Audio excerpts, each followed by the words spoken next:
Assalamualaikum warahmatullahi wabarakatuh. Selamat pagi semuanya. Eh, Pada kesempatan kali ini kita akan memasuki pembahasan materi ke-11. Kita akan membahas tentang hygiene dan sanitasi makanan minuman serta kesehatan dan keselamatan kerja ya atau K3. Untuk materi kali ini sangat berhubungan dengan materi-materi selanjutnya, terutama dalam pengantar restoran and bar ya. Jadi kalau kemarin telah belajar tentang berbagai hal seperti terakhir itu tentang proses room service ya, penanganan room service. Nah, karena ini berhubungan dengan makanan dan minuman, jadi untuk bahasan hygiene dan sanitasi makanan minuman serta K3 ini memang sangat penting ya. Bahkan dalam industri atau dalam praktik industrinya, masalah penanganan makanan minuman ini menjadi sebuah keharusan ya, sehingga ada juga yang namanya sertifikasi penjamah makanan. Nah, ini sebagai sebuah proses untuk penanganan hygiene dan sanitasi makanan dan minuman di industri F&B baik yang ada di hotel atau di luar hotel ya. Jadi karena menjaga kebersihan dan sanitasi makanan serta minuman ini sangat penting ya untuk menjaga kesehatan dan keselamatan konsumen ya. Dalam materi kali ini kita akan membahas lebih dalam mengenai pengertian ya, manfaat, prinsip dan penerapan hygiene dan sanitasi di industri kuliner ya. Jadi ini sangat penting sekali. Nah, kalau bicara hygiene dan sanitasi, ini seperti dua sisi mata uang yang tidak bisa dipisahkan ya. Jadi kalau bicara hygiene pasti ada sanitasinya ya. Kalau hygiene ini adalah upaya untuk menjaga kebersihan dan kesehatan individu atau lingkungan ya. Penekanannya sebetulnya kepada lingkungan ya, lingkungan kerja di mana para staf itu bekerja. Kalau ini industri F&B berarti ada dua lingkungan kerja yang menjadi konsentrasi penanganan hygiene ini ya, seperti di area produksi dan dalam hal ini kitchen dan area pelayanan dan di service ya. Jadi hygiene ini benar-benar harus diperhatikan ya, baik dari sisi kebersihannya dan kesehatan individu atau lingkungan. Jadi di sini ada dua kata kunci, kesehatan individu dalam ini staf yang bekerja di dalamnya, dua juga mengenai kebersihan lingkungan kerja ya.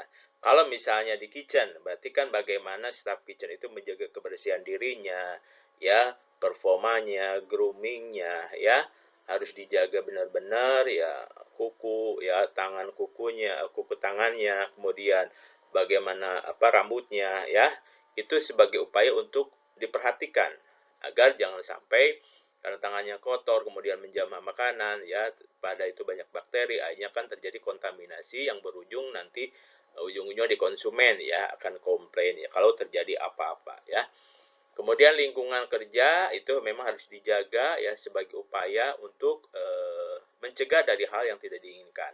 Caranya dengan melakukan misalnya proses pembersihan area kitchen atau area service, kemudian ada pembersihan misalnya area alat-alat makanan dan sebagainya, itu sebagai upaya untuk mencegah dari hal yang tidak diinginkan berhubungan dengan konsumen akhir nantinya ya.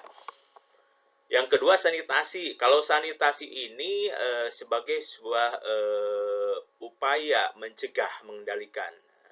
Kalau tadi upaya kalau hygiene itu konteksnya menjaga ya, berarti kan preventif juga sama. Cuma kalau yang preventif ini sanitasi itu lebih kepada teknis, udah mulai ke teknis ya. Bagaimana cara mencegah dan mengendalikan faktor lingkungan yang dapat menimbulkan penyakit itu misalnya. Misal dengan melakukan general cleaning di area kitchen atau di area service ya, mengeluarkan barang-barang yang tidak terpakai ya, melakukan misalnya adanya upaya membersihkan sisa-sisa sering-sering itu ya, pembuangan sampah ya, pembuangan limbah dari kitchen. Nah, itu sebagai sanitasi ya agar terjadi. Nah, perlu dikatakan bahwa setiap yang bersih itu belum tentu hygiene ya. bersih adalah bagian dari proses mencegah kontaminasi, ya, mencegah terkontaminasinya lingkungan dari faktor-faktor yang bisa menimbulkan misalnya keracunan atau bibit-bibit penyakit, ya. Kalau hygiene, jadi yang bersih itu belum tentu hygiene, tapi yang hygiene insya Allah itu bersih, ya.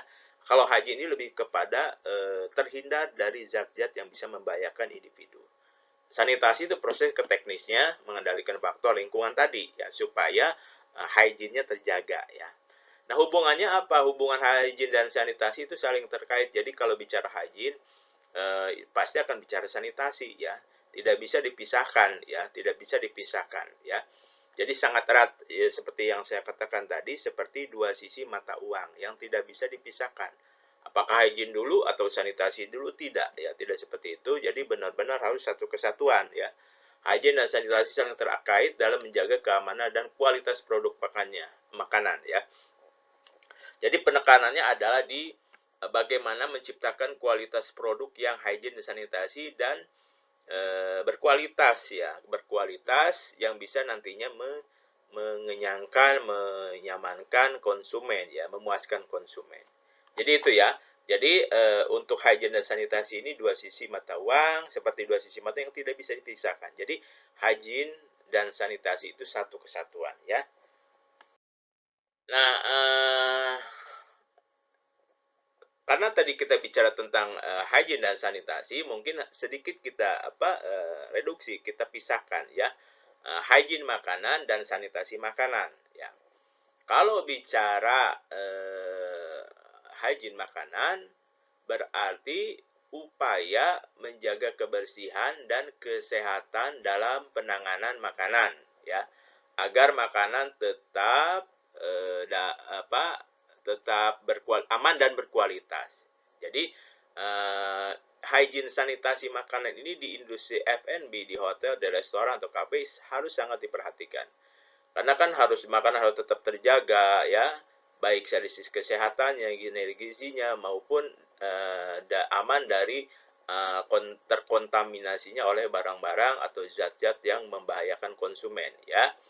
Jadi tetap aman dikonsumsi, ya, dan juga berkualitas. Berkualitas di sini kalau dalam konteks hotel bukan hanya dalam pelayanannya, produknya, tapi berkualitas dalam materi yang bahan-bahan yang dipergunakan, ya, sehingga aman dikonsumsi oleh tamu, ya. Jadi hygiene. Makanya di salah satu sertifikasi yang dikeluarkan oleh Dinas Kesehatan atau tenaga kerja dalam hal ini juga misalnya ada program sertifikasi penjamah makanan atau food handler, ya. Nah, kalau para pekerja di industri F&B, baik itu di hotel, restoran dan kafe, ya, yang bekerja berhubungan dengan produksi makanan dan minuman itu memang harus memiliki sertifikasi food handler, ya, penjamah makanan. Kenapa? Ini dia konteksnya adalah dia harus memahami dasar-dasar hygiene sanitasi dan K3 di makanan. Makanya dia harus diadakan uji kompetensi yang nantinya mungkin mendapatkan sertifikasi food handler. Nah, ini salah satu upaya agar staf-staf atau karyawan yang bergerak di industri F&B ini memahami aspek hygiene dan sanitasi ini. Nah, jadi ketika terjun di industri ini, dia harus paham tentang ini, ya. Bagaimana makanan sehat, bagaimana alat-alat yang terhindar dari hal-hal yang bisa membahayakan di lingkungan kerja seperti itu, ya. Kemudian sanitasi makanan. Kalau sanitasi makanan ini upaya mencegah atau mengendalikan faktor-faktor yang dapat menimbulkan bahaya bagi keamanan pangan, ya. Jadi pencegahannya, ya. Pencegahan, pengendalian faktor lingkungan. Misalnya kalau tadi di kitchen, ya, berarti bagaimana menjaga sanitasi makanan, ya. Misalnya dengan cara menutup dengan plastik wrap, ya, itu salah satu upaya sederhana. Makanya kalau misalnya pengantaran ke room service, ya, dari kitchen untuk room service, itu jangan dibiarkan makanan itu yang akan disajikan ke tamu itu terbuka, ya. tetap harus aman, harus tertutup. Kalau tidak pakai cover plate, itu harus pakai plastik wrap ya, yang tipis bening itu untuk menutupi ini. Agar ketika diantarkan ke kamar tamu misalnya, kalau untuk di hotel, itu tetap terjaga dengan baik ya, jangan sampai ada lalat misalnya hinggap di situ, atau kecoa atau apa, sehingga menimbulkan terkontaminasi ya oleh bakteri yang menjadi di pembawa binatang tersebut. Nah, ini kemudian dimakan, akhirnya terjadilah misalnya sakit perut atau nanti keracunan ya. Itu ketika terjadi itu berarti kan yang bertanggung jawab itu siapa, pertanyaan nanti ya. Itu jadi jadi masalah nantinya. Itu gara-gara tadi tidak menjaga sanitasi ya. Ya, terbuka seperti itu ya. Apalagi kalau jaraknya jauh misalnya dari kitchen ke lantai berapa gitu ya, kemudian terbuka ya. Jadi makanya harus pertama tertutup dengan plastik bag atau mungkin dengan cover plate ya. Jadi itu sebagai upaya sanitasi makanan contohnya ya. Contohnya kalau di industri hotel ya, seperti itu ya. Atau di industri restoran ya, seperti itu sama ya. Bagaimana ketika mau diservis ke tamu ya, terjaga dengan baik ya, dibersihkan alat-alatnya. Tamu juga kan ketika mau makan juga nyaman ya. Jadi itu ya, hygiene-nya makanan, dari menjaga kebersihan kesehatan dalam penanganannya ya, handlingnya ya. Kalau sanitasinya, lingkungannya, atau faktor-faktor yang bisa bagaimana supaya ini tidak terjadi sesuatu yang tidak diinginkan, seperti itu ya. Jadi sama-sama preventif ya, cuma beda sedikit arahnya ya, gitu ya. Nah, kalau bicara hygiene dan sanitasi, automatically kita akan bicara tentang manfaat ya. Apa sih manfaatnya mempelajari hygiene dan sanitasi makanan minuman ini? Jelas ya, apalagi kalau terjun di industri F&B ya, harus paham ya. Manfaatnya adalah yang pertama, mencegah tadi yang saya bilang, agar tidak terjadi kontaminasi ya. Kontaminasi bahan-bahan, kontaminasi itu campur tangan ya, terjadi terkontaminate gitu kan. Nah, ada 3 faktor yang bisa menyebabkan terkontaminasinya suatu bahan makanan atau minuman. Yang pertama karena mikrobiologis, karena jasa jernih, bakteri ya, amuba, Bacteria coli dan sebagainya ya. Nah, yang ya karena tidak tahu apakah itu mengandung bakteri makanan itu, atau bahan yang akan digunakannya juga tidak dibersihkan dengan baik ya, itu salah satu bentuk pencegahan ya. Apalagi kalau barang-barang perishable seperti sayuran misalnya, sayuran segar yang dari pasar atau dari market ya, dari supplier, itu benar-benar harus dicuci dengan baik ya. Kenapa? 2 hal kalau bicara dengan misalnya sayuran. Pertama, bisa jadi sayuran itu kan dalam proses di pertaniannya itu, proses sebelum panen kan dipelihara dari bibit-bibit penyakit.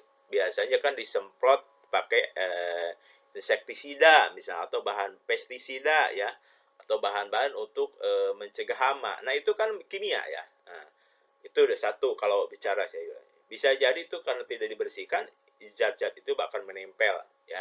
Yang kedua, pasti kalau yang makan bahan baku dari luar itu akan membawa bibit-bibit bakteri pasti ya. Ya, dari tangan yang megang, dari berapa orang yang dari misal pertanian kemudian ke pasar, berapa orang yang pegang sayuran itu misalnya kan, penanganannya otomatis itu kan kita tidak lepas dari adanya bakteri ya. Tangan kita juga mungkin bakteri ya, makanya ada nanti disinfektan misalnya. Itu kalau tidak dibersihkan dengan dengan baik ya, baik dengan air ya, dengan air atau direbus dan sebagainya, itu mikrobiologisnya, makhluk-makhluk mikrobiologisnya yang kecil tuh bakteri ya, itu bisa jadi akan tetap ada di bahan baku itu walaupun nanti diproses, dimasak ya. Ya. Nah, karena kan bakteri itu kita tidak tahu di suhu berapa dia bisa hidup ya, atau matinya di suhu berapa ya. Ya, ada bakteri yang masih di suhu tinggi masih bisa hidup ya. Nah, kemudian misalnya apalagi kalau misalnya sayuran atau bahan makanan yang diproses cepat misalnya ya, tumis, saute ya, kemudian ada di pricing kangkung misalnya ya, contoh ya, itu kan sempat sebentar ya, masih tetap fresh paling berapa menit ya baru disajikan. Nah itu kan kita tidak tahu ya, makanya di awal-awalnya harus benar-benar dijaga kebersihan sanitasi untuk menjaga kontaminasi. Jadi cuci dengan bersih ya, sayuran-sayuran itu ya, agar terhindar dari tadi. Yang kedua, bahan kimia ya, chemical tadi yang sudah saya katakan sebelumnya, bisa jadi itu menempel karena pestisida di situ ya masih ada ya. Atau ketika sudah masuk di area receiving ya, barang yang dari supplier misalnya yang perishable, yang mudah rusak, sayuran, daging, ikan dan sebagainya, ditaruh di tempat yang memang mengandung bekas bahan kimia misalnya ya, yang tidak dibersihkan, itu bisa terkontaminasi ke bahan baku itu, diproses akhirnya menimbulkan masalah ya. Dan fisik dari makanan itu, kerusakan, apakah makanan itu mungkin dari luar sudah rusak misalnya ya, itu kan kita tidak tahu ya, dari fisik pada makanan ya. Makanya di situ ada namanya expire ya. Ketika makanan itu biasanya kalau makanan-makanan yang kering ya, itu ada expired date ya, tanggal kadaluarsa. Nah, ini salah satu bentuk juga kan sebagai pencegahan terhadap hal-hal yang bisa menimbulkan kontaminasi. Makanya seperti contoh misalnya roti itu misalnya kalau disajikan suka ada ya expired date tanggal sekian ya, bisa aja hanya 5 hari ya. Setelah 5 hari disarankan tidak digunakan atau tidak dikonsumsi. Kenapa? Karena fisiknya sudah bisa jadi fisiknya sudah tidak segar, sudah terkontaminasi, ada jamur dan sebagainya, makanya tidak disarankan konsumsi. Nah ini contohnya seperti itu ya. Kemudian manfaatnya menjaga kualitas, mutu, rasa, penampilan makanan. Sebagaimana yang sudah pelajari sebelumnya, bahwa aspek dalam pengolahan makanan itu yang harus diperhatikan ada 4 ya. Satu, masalah taste atau rasa ya. Bagaimanapun rasa ini dalam bisnis kuliner F&B itu nomor 1 ya. Makanya ketika kita bertanya tentang sesuatu produk yang dikonsumsi orang, akan ditanya bagaimana rasanya ya. Bagaimana rasanya ya, seperti kan, enak enggak, pasti enak, itu dulu ya. Makanya rasa harus perhatikan ya. Itu kalau ditarik lagi itu masalah nantinya di food cost-nya gitu kan, akan mempengaruhi ya nantinya ya. Rasa itu larinya ke restandarisip, maaf ya, standarisipnya benar enggak ya, sehingga rasanya bisa konstan misalnya kan. Nah, mempertahankan mutu juga ya. Mutu artinya kualitas bahan yang digunakan itu sesuai dengan spesifikasi pembelian. Kalau ditetapkan oleh manajemen grade A ya tetap grade A ya. Jangan berubah misalnya jadi grade B, grade C karena murah yang ditawarkan sama supplier. Nah, ini juga kan tidak konsisten karena belum tentu yang murah itu berkualitas. Nah, ketika bicara ya, tidak berkualitas, di situ juga kan ada faktor-faktor yang bisa mendorong terjadinya mengganggu proses hygiene dan sanitasi di produk itu, produk makanan minuman ya. Jadi itu ya. Yang ketiga juga faktor tekstur makanan ya, harus diperhatikan ya ketika kualitas itu. Tekstur makanan, apakah misalnya yang digunakan enak rasanya tapi teksturnya tidak sesuai dengan harapan misalnya, karena keras dimakan ya, itu juga kan tidak sempurna dalam hal ini, aspek itu. Kemudian penampilan makanan atau presentasi ketika, apalagi kalau sudah diproduksi disajikan ke tamu, itu kan presentasinya juga kan harus benar-benar bisa menggairahkan, bisa menyenangkan tamu ya. Ketika melihat awalnya sudah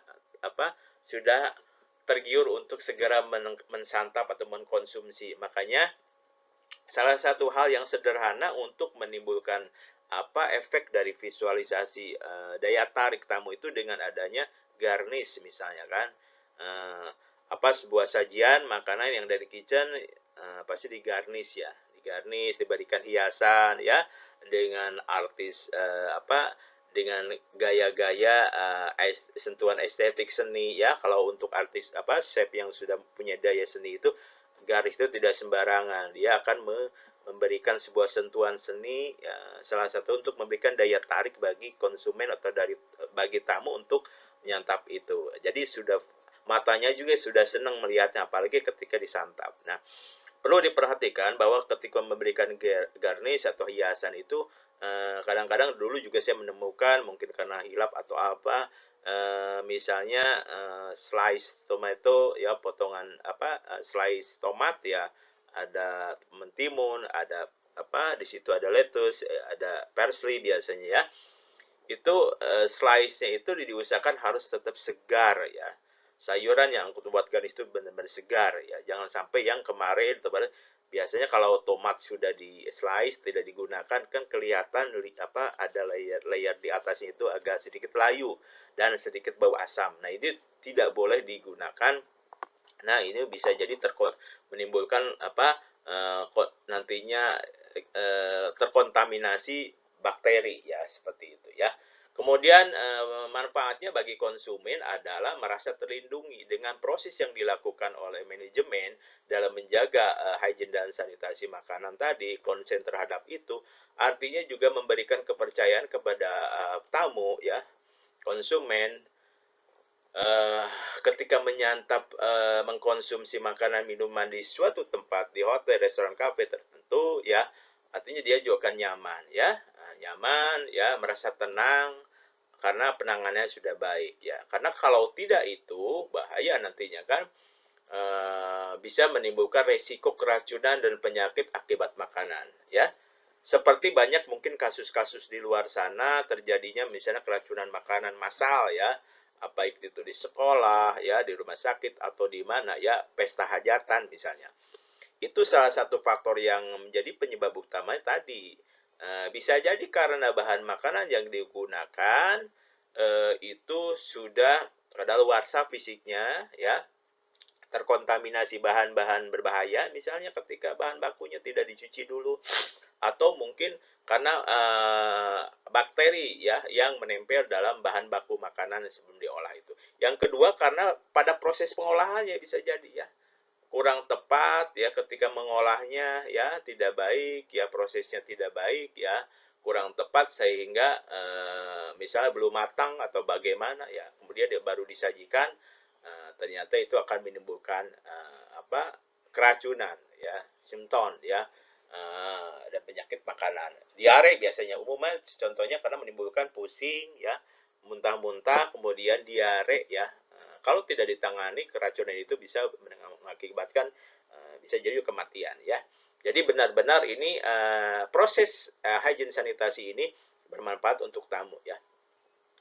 Nah, dengan melakukan ini juga salah satu mencegah kontaminasi dapat mengurangi biaya akibat kerusakan, kerugian, dan pembuangan makanan. Ya, dua hal yang sering terjadi di industri F&B, terutama di food product adalah banyaknya barang yang sisa ya, waste ya, yang terbuang cuma-cuma ya, dan yang spoil, yang rusak.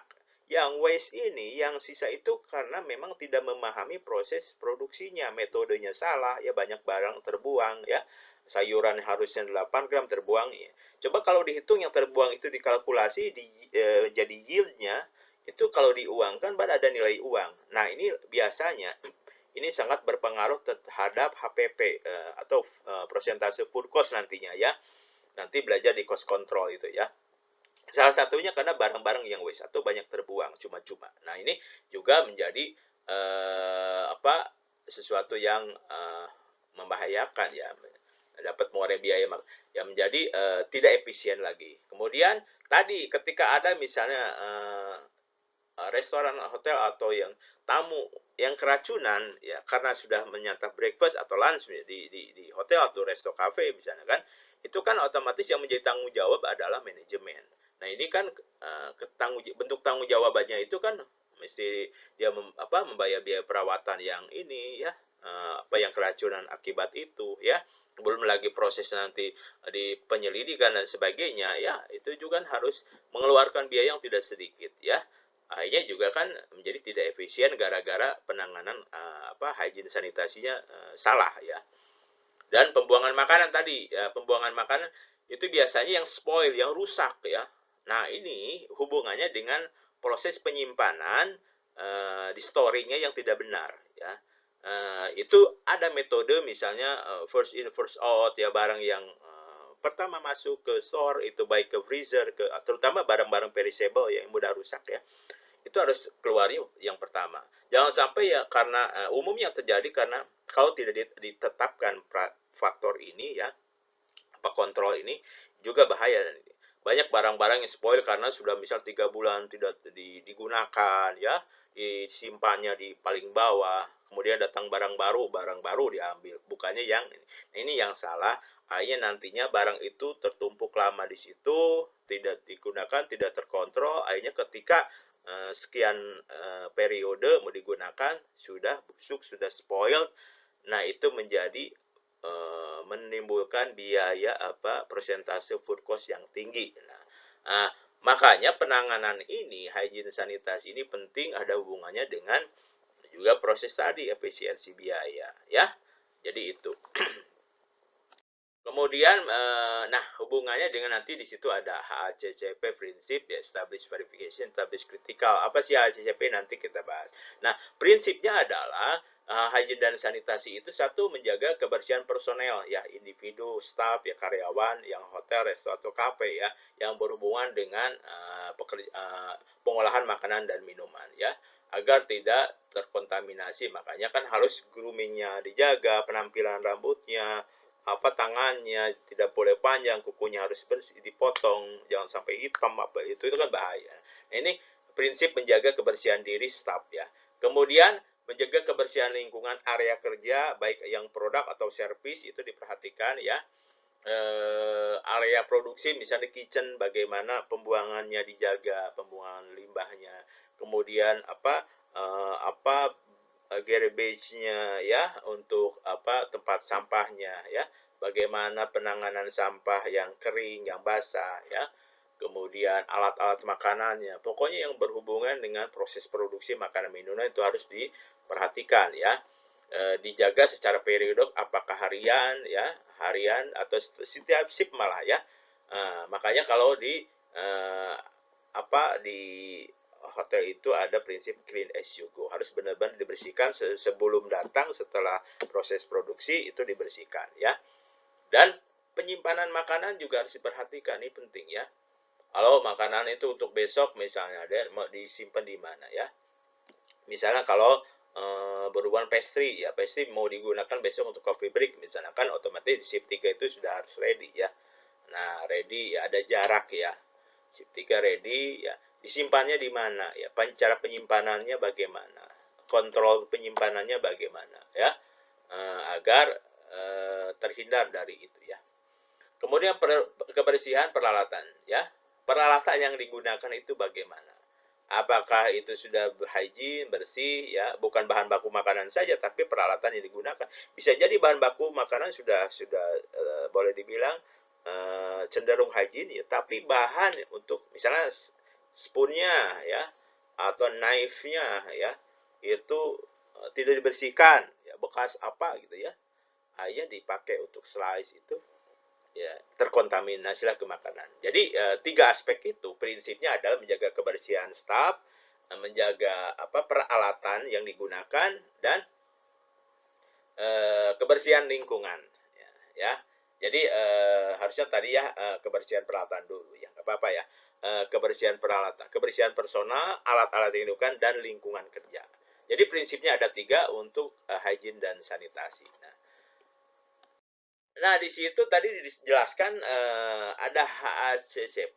Nah, ini sebuah, kalau HACCP adalah Hazard Analysis and Critical Control Points, ada sebuah sistem manajemen keamanan pangan yang dirancang untuk mengidentifikasi ya, evaluasi dan mengendalikan bahaya potensial yang ada dalam proses produksi makanan. Melalui pendekatan ini, resiko kontaminasi pangan dapat diminimalkan dan dijaga agar produk pangan yang dihasilkan aman dikonsumsi. Nah, ini lebih kepada analitikalnya ya, dan kontrolnya, lebih kepada petunjuk teknis ya, juknisnya. Bagaimana sih cara mengontrol hygiene sanitasi itu? Nah, ini dengan HACCP ya. Ya itu ya, sebuah sistem keamanan pangan. Pangan di sini artinya termasuk F&B ya, termasuk di dalamnya minuman sebetulnya lah, pangan di sini ya. Itu dikontrol ya. Nah, jadi hubungannya dengan hygiene dan sanitasi tadi, ya kalau hygiene dan sanitasi merupakan langkah konkret dalam menjaga kebersihan, keamanan sehari-hari ya. Itu langkah konkretnya dilakukan sama staf, menjaga lingkungan kerja, kebersihan diri ya, peralatan yang digunakan itu udah daily, udah harus menjadi kewajiban sehari-hari. Nah, kalau HACCP ini adalah pendekatan sistematisnya, berarti di sini ada sistem, ada software bisa jadi ya. Bagaimana yang terlebih terstruktur dan sistematis untuk mengidentifikasi tadi ya bahaya potensi yang ada di misalnya di bahan makanan ini ya, atau lingkungan ini potensinya. Itu dengan kontrol poin tadi ya. Makanya ada analitik dan ada poin-poin untuk mengontrol tadi apakah termasuk kategori yang hygiene atau tidak. Itu di HACCP ya. Proses produksi makanan, mengendalikan potensi dalam proses produksi makanan.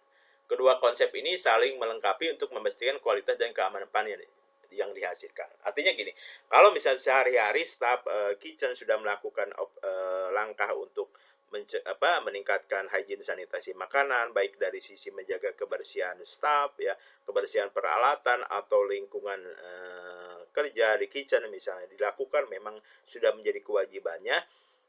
Tapi kita tidak tahu untuk mengecek itu hygiene atau sanitasinya sudah terpenuhi. Nah, ini dengan HACCP. Jadi seperti itu ya, kontrol poinnya ya, diverifikasinya dengan sistem HACCP ini ya. Jadi itu ya, pemahaman HACCP-nya ya. Kemudian, nah, bagaimana cara menjaga hygiene sanitasi makanan? Ya, satu, mencuci tangan ya. Nah, ini juga zaman COVID dulu ya. Kita zaman lockdown itu produksi kita diwajibkan cuci tangan ya, memakai masker ya. Itu terhindar untuk menghindari virus COVID ya. Seperti itu ya. Nah, itu juga sebetulnya cuci tangan dengan sabun secara rutin untuk mencegah kontaminasi. Apalagi kalau yang selalu berhubungan dengan makanan. Misalnya shift 1, chef mau mulai baru datang, kemudian sudah absen, kemudian sudah siap kerja. Ya, pertama mungkin kan cuci tangan dulu ya. Cuci tangan dulu ya, bersihkan dulu ya. Bisa jadi mungkin ada kontaminasi bahan-bahan ketika lagi perjalanan contohnya ya. Kemudian cek peralatan ya, peralatan kerja ya. Kalau untuk di kitchen atau di F&B kan sudah kita belajar tentang jenis peralatan di restoran misalnya, apakah yang berhubungan dengan di service itu ada Chineseware ya, glassware-nya, cutleries-nya ya, atau silverware-nya ya. Kemudian di kitchen juga equipment-nya banyak sekali ya, paling banyak ya, baik yang sifatnya peralatan berat ya dan sebagainya, itu dicek ya kebersihannya ya, sebelum perang dicek dulu senjatanya tuh, nah, gitu ya, apakah sudah memenuhi aspek hygiene sanitasi ya, minimal kelihatan sudah bersih ya, sudah bersih, terlihat aman digunakan. Yang ketiga, rawat lingkungan ya, lingkungan dalam hal ini lingkungan kerja ya. Kalau di F&B produk berarti lingkungan kerjanya kitchen area ya. Kalau di F&B service lingkungan kerjanya restoran, area service ya, di stationnya ya, di stationnya, kemudian di barnya ya, bisa jadi ya, di area barnya ya, itu dijaga lingkungan, baik dibersihkan ya. Kalau di service berarti kan dari mulai proses dusting ya, misalnya price-nya itu dijalankan ya, seluruh area service itu dijalankan. Kalau di kitchen pasti kan tadi ya, diperhatikan dari sisi kebersihan ya, kenyamanannya ya. Misalnya kalau di kitchen di situ bagaimana mengecek saluran air pembuangan, mengecek di freezernya ya, di refrigeratornya, kemudian di area-area penyimpanan ya. Jadi pokoknya adalah me apa menjaga kebersihan lingkungan kerja di mana dia ditugaskan. Nah, yang keempat adalah dengan cara proses penyimpanan makanan itu bagaimana, benar tidak ya. Simpan makanan pada suhu dan kondisi yang tepat untuk mencegah kerusakan. Nah, ini di awal sebelum proses produksi juga harus diperhatikan ya. Sebelum perhatikan, kan kalau jenis barang bahan baku itu ada yang kering ya, groceries ya, ada yang perishable ya. Ya, yang groceries mungkin dalam tanda kutip keringan, itu bisa disimpan di store yang suhunya kamar ya. Misalnya noodle yang kering ya, mie kering misalnya kan, atau tepung ya, itu kan di suhu kamar disimpannya, beras dan sebagainya, minyak goreng ya dan sebagainya. Ya, itu cenderung bisa disimpan di suhu yang kamar dan boleh dibilang kan expiry-nya lama itu ya. Jadi masih boleh dibilang di expiry date-nya lama, sehingga kecil kemungkinan terkontaminasi hal-hal yang sifatnya ini, karena biasanya packaging-nya kan tertutup gitu ya. Nah, ini biasanya terjadi di kasus-kasus barang yang perishable, mudah rusak ya. Baik itu dari sayuran, vegetables ya, meat ya, daging, kemudian dari unggas ya, poultry ya, kemudian ikan ya, itu nggak jauh dari itu. Nah, ini harus benar-benar disimpannya. Kalau untuk daging, unggas ya, ikan, berarti kan disimpannya di suhu yang minus berapa derajat dari nol ya, berarti di freezer ya. Nah, untuk apa ya di freezer itu, nanti kita jelaskan jenis freezer itu ada yang bagaimana ya. Nah, itu harus benar-benar. Sayuran disimpan di mana, sama misalnya buah-buahan. Kalau sayuran dan buah-buahan cenderung disimpannya mungkin di chiller ya, yang suhunya di suhu segar ya, dingin tapi masih segar. Tapi kalau untuk daging, unggas dan ikan, berarti harus di suhu yang memang super dingin ya. Agar apa? Terjaga kondisinya jadi kerusakan. Jangan sampai salah ya. Buah-buahan sama sayuran disimpan yang di freezer ya, kemudian yang tadi daging, ikan, unggas disimpan di yang chiller. Akhirnya yang harusnya bisa 1 bulan misalnya, ini 2 minggu sudah terasa tidak sedap baunya, artinya sudah rusak ya. Ketika bahan itu sudah tercium aroma yang tidak sedap, itu tanda tanyanya bahan itu sudah rusak ya, sudah rusak ya. Dan rusak itu karena bau, karena kulitnya sudah berbeda ya. Biasanya seperti itu ya visualisasinya. Dengan ciuman makanya udah nggak enak nih, udah bau sedikit busuk ya. Kemudian dari sisi kesegarannya, dagingnya sudah tidak segar, berarti kan sudah ada putih ya, itu sudah menunjukkan adanya kerusakan, kontaminasi. Bisa jadi kan itu bakteri. Nah, ketika terjadi seperti itu berarti kan harus segera dibuang. Nah, tadi ketika banyak yang dibuang, berarti cost kita akan meledak. Ya. Berarti biaya itu akan meledak nanti di akhirnya, karena barang yang terbuang. Kenapa barang itu? Karena proses penyimpanannya salah tadi. Ya. Ya, jadi itu ya, dari storingnya aja harus diperhatikan sebelum ke proses produksi ya. Kalau setelah proses produksi juga kan, ketika misalnya besok mau disajikan, misalnya ada event ya, event wedding ya, hari ini jam 12, berarti kan berapa menit, berapa jam itu makanan itu harus sudah ready ya. Ada yang memang makanan itu ready bisa disiapkan dari malam misalnya, berhubungan dengan cake misalnya ya, cake kering atau apa, atau yang bisa harus benar-benar tidak boleh lama-lama prosesnya ke event itu. Nah, itu harus diperhatikan. Nah, ketika ada proses menunggu, berarti penyimpanannya harus jelas. Disimpan di mana nih barang, bahan makanan ya, makanan jadi ini. Jadi harus benar-benar dikontrol. Itu ya, ada 4 langkah yang konkret ya, yang harus diperhatikan.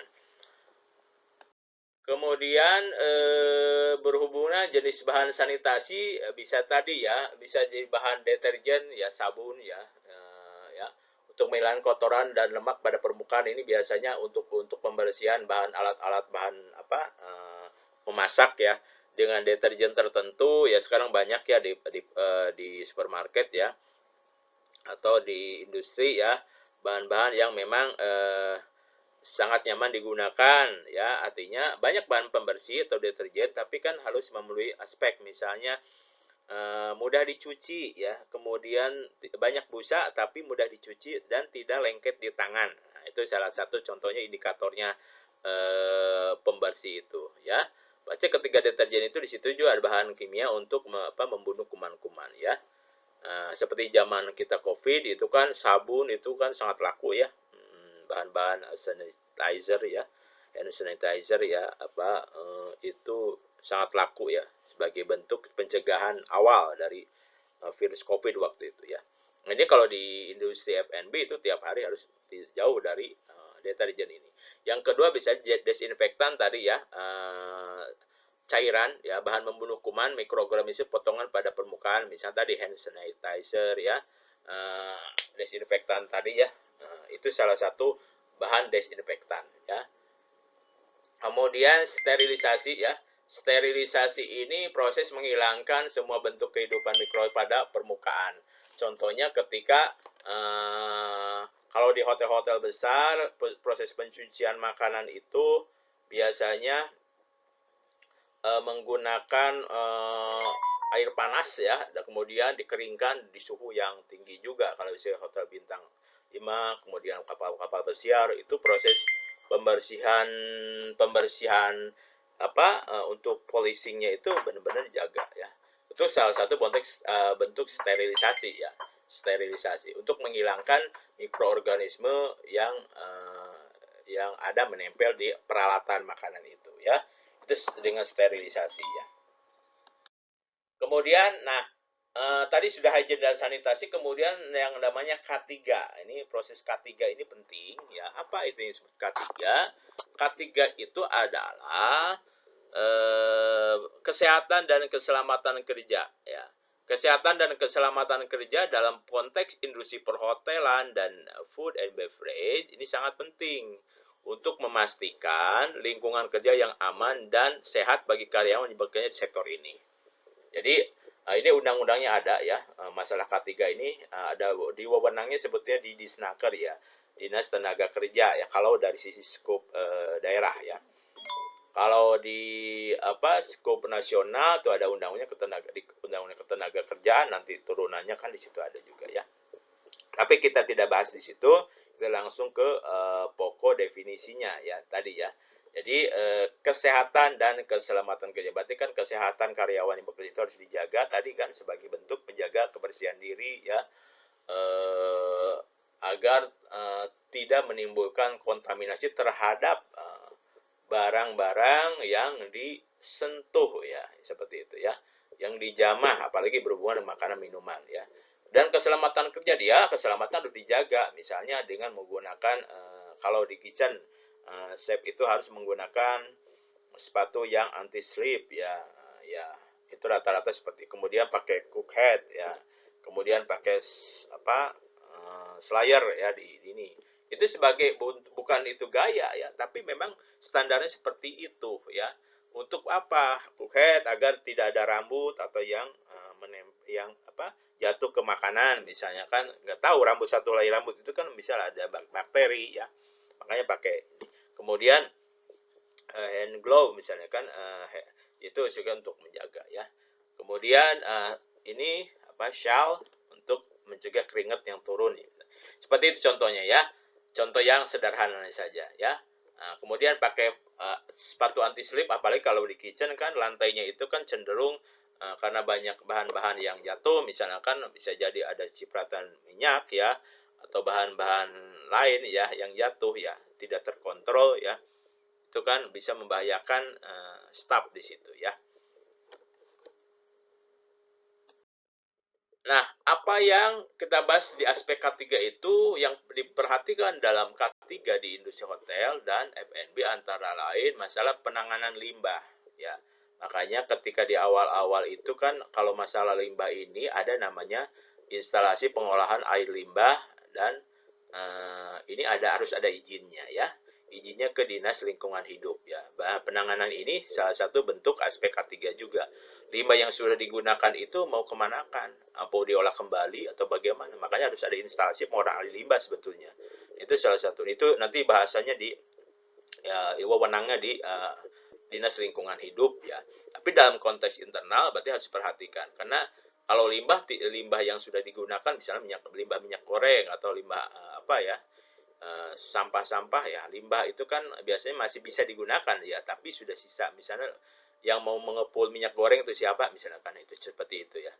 Nah, kalau tidak diproses itu akan menimbulkan nanti bisa jadi membahayakan lingkungan kerja ya.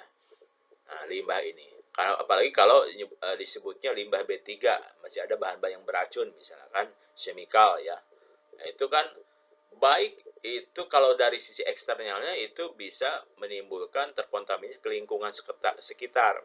Airnya misalnya mengalir ke sungai ya, sekitar hotel, resto, kafe yang tidak terkontrol membawa bahan yang limbah B3, nanti menimbulkan aspek lain di lingkungan sekitar. Nah, itu seperti itu. Kalau lebih luas, kalau lebih khususnya itu tetap ke masalah higien sanitasi nantinya. Penggunaan bahan kimia, nah itu harus diperhatikan ya. Bahan kimia apa yang digunakan di hotel, untuk utamanya biasanya chemical itu digunakan di di departemen housekeeping ya. Ya. Itu banyak menggunakan chemical ya, baik untuk make up room ya, untuk dusting, untuk sebagainya ya. Banyak digunakan bahan kimia. Nah, kemudian handling makanan, food handler tadi ya, food handling. Nah, ini ketika menangani makanan itu harus perhatikan aspek ketiganya. Makanya ada uji sertifikasi untuk food handler ya, yang dilakukan biasa oleh dinas tenaga biasa kerjasama kalau salah ya, antara dinas kesehatan ya dan dinas tenaga kerja. Dinas tenaga kerja berarti kan berhubungan dengan orangnya ya, yang akan disertifikasi di ranah kerjanya. Kalau dinas kesehatan berhubungan dengan aspek-aspek higien sanitasinya, apa yang akan diujikan ya. Ekonomi ya, kenyamanan dalam bekerja ya, aspek ketiga. Ini enak nggak ketika lagi duduk, ya nyaman enggak, itu ergonomis ya. Makanya kan harus sesuai ya. Ketika ngangkat barang atau ngangkat bahan-bahan itu bagaimana sih yang benar, itu termasuk aspek ketiga. Pencegahan kecelakaan kerja dan lain-lain tadi ya, bagaimana supaya tidak terjadi kecelakaan kerja yang banyak, misalnya mencegah kebocoran gas ya, agar tidak terjadi hal yang tidak diinginkan. Kemudian bagaimana agar tidak jatuh di lantai, berarti kan harus pakai sepatu anti slip dan sebagainya. Itu contoh-contohnya ya. Ini berhubungan dengan pencegahan kecelakaan kerja. Ya, masih banyak contoh lain ya. Intinya ada aspek tadi harus diperhatikan dalam hal K3 tadi ya. Kemudian langkah penanganan K3, satu, harus diidentifikasi bahayanya ya. Identifikasi potensi bahayanya apa sih yang terjadi di lingkungan ini ya, resikonya apa kalau terjadi seperti ini. Apakah keracunan makanan ya, kesehatan lainnya ya, pembersihan, menghilangkan kotoran, lemak pada permukaan. Nah, itu kan identifikasi bahayanya ya. Kira-kira menjadi faktor bahaya ini apa di kitchen ya. Kalau limbah tidak dibuang, bahayanya apa, seperti itu ya. Nah, kemudian evaluasi resiko tadi ya. Tingkat resikonya ada menengah ya, ada rendah, sedang, tinggi. Nah, artinya ini mah resikonya bahaya nih, bisa menimbulkan keracunan bagi tamu. Ketika tamu keracunan kan bahaya, itu tinggi termasuk ya, resikonya tinggi, harus mengeluarkan biaya, nanti harus kita laporan karena apa ya, kemudian perizinan hotelnya nantinya bisnisnya nanti akan dilihat lagi. Nah, itu kan risikonya tinggi ya, makanya harus di awal-awal dicegah. Penetapan kontrol pencegahan tadi ya, masih berhubungan ketika ada risiko, ditetapkan kontrolnya bagaimana ya, agar tidak terjadi sebelum ya, sedia payung sebelum hujan. Nah, seperti itu ya. Kontrolnya diperhitungkan dulu, misalnya ada pelindungi diri ya, prosedur kerjanya, pakai masker, pakai hand glove ya, kemudian sebagainya. Itu sebagai kontrol pencegahan ya. Kemudian juga implementasi tindakan ya, kalau terjadi kontrol itu tindakannya harus jadi tidak hanya dikontrol tapi ditindak ya, konsisten oleh seluruh karyawan ya, harus diterapkan. Jadi tidak wacana atau misalnya K3 hanya dipang-pang untuk ini tapi tidak dilakukan ya. Kemudian pemantauan evaluasi ini oleh manajemen apakah sudah berjalan tidak ya. Evaluasi efektivitas dan lakukan penyesuaian jika diperlukan ya. Implementasi yang dilakukan oleh manajemen terhadap anak buahnya, terhadap staf karyawan itu bagaimana sejauh mana ini harus dikontrol, dipantau terus. Apakah ada peningkatan setelah dilakukan evaluasi K3 itu atau penurunan kecelakaan kerja yang tadinya banyak kecelakaan kerja setelah dilakukan implementasi K3 menjadi menurun. Nah, itu sebagai bentuk evaluasi. Kemudian pelatihan dan kesadaran staf ini penting ya, pasti harus diberikan pemahaman kepada seluruh karyawan untuk meningkatkan kesadaran tentang pentingnya K3 dan cara kerja yang aman dan sehat. Jadi itu juga menjadi modal ya, minimnya kecelakaan kerja ya, para staf sehat dan bekerjanya, tidak banyak yang sakit, itu kan menjadi sebuah efisien bagi perusahaan dan bagi manajemen ya. Berarti kan tetap harus dilatih tentang mindset tentang K3-nya ya. Tidak hanya fokus kepada tatanan teknis ya per departemen, tapi tidak paham dengan masalah hygiene, sanitasi dan K3 ini ya. Kemudian tindakan darurat, kalau terjadi hal yang darurat, misalnya ada tamu keracunan dan sebagainya, apa yang harus dilakukan? Atau misalnya ada kebakaran di kitchen. Ya, itu kan harus tindakan awalnya itu harus diperhatikan. Apakah ada aparnya, alat pemadam kebakarannya, contohnya, itu harus ada di kitchen ya. Bagaimana caranya membuka apar, itu kan nanti pelatihan yang tadi ya. Ya, bekerja sama damkar misalnya. Kemudian bagaimana ada terkontaminasi tamu diketahui keracunan habis menyantap di breakfast. Nah, itu kan penanganannya bagaimana? Kemana dulu langkahnya ya? Ya, itu seperti itu. Ada prosedur daruratnya yang memang menjadi prosedur tetap manajemen itu ketika terjadi keadaan darurat ya. Kemudian, penerapan hygiene sanitasi di industri makanan minuman, satu ada planning ya, perencanaan, menempatkan program hygiene-nya mau seperti apa ya, secara komprehensif atau menyeluruh dari semua departemen. Jadi dari mulai pintu masuk ya, dari belakang baik lagi. Jadi tamu itu ketika ada di hotel, di resto itu ketika sebelum makanan dan minta makan itu aman, nyaman dan tidak terjadi hal yang diinginkan, berarti harus direncanakan tahapannya. Kemudian implementasi ini penting ya, penetapan ya, aplikasi dari proses yang sudah direncanakan itu bagaimana ya, prosedur hygiene sanitasi di produksi, di pelayanan ya, itu harus benar-benar diperhatikan, dipantau, dikontrol. Yang ketiga, memonitor, mengevaluasi efektivitas program hygiene. Nah, ini sudah sejauh mana nih, masih ada hubungan K3 tadi sebetulnya ya. Artinya dikontrol sejauh mana sih kesadaran karyawan terhadap hygiene sanitasi di lingkungan kerjanya. Harus dipantau oleh supervisor, oleh manajer, ya oleh manajemen ya. Secara keseluruhan dipantau, itu nanti dibuat kritikalnya ya, poin-poinnya ya, agar bisa indikatornya tahu apakah ini sudah terjadi kemajuan atau tidak. Berarti kan harus ada indikator-indikator yang penilaiannya ya. Nah, itu ya. Jadi sudah dari materi yang tadi kita sampai kepada akhir kesimpulan ya, rekomendasi yang harus dipahami bahwa hygiene, sanitasi dan K3 itu boleh dibilang tiga serangkai yang tidak bisa dipisahkan ya, setali tiga uang lah istilahnya ya. Jadi kalau bicara hygiene pasti ada sanitasi, ketika hygiene sanitasi pasti bicara juga tentang K3 kesehatan dan keselamatan lingkungan kerja. Nah, makanya ini menjadi satu sub pembahasan tersendiri ya, dalam terutama bagi kalian ya bekerja belajar di prodi perhotelan ini ya.